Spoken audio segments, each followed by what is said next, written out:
I've been seeing a lot of comments from people that can I make a video on how to create a group on Cubase, and that's what I'll be showing you in this video.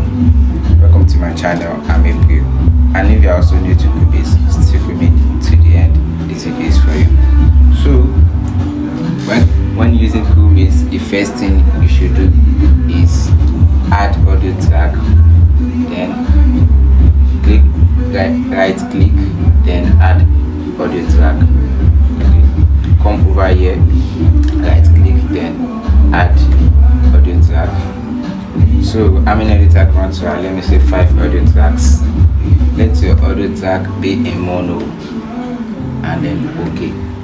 You see, that's adding audio track. Then creating group, right click again, then add group channel track.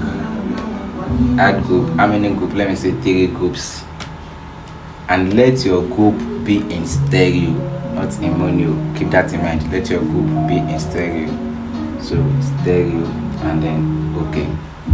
So what you want to do now is linking your audio track to your group.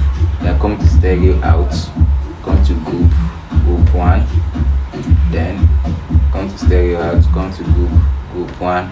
We do the same thing for everything. So if you feel like you've had a lot of stuffs on here and you need more, then you want to add to group 2, then come to group 1, then stereo out, group 2. So that's really everything you need to know.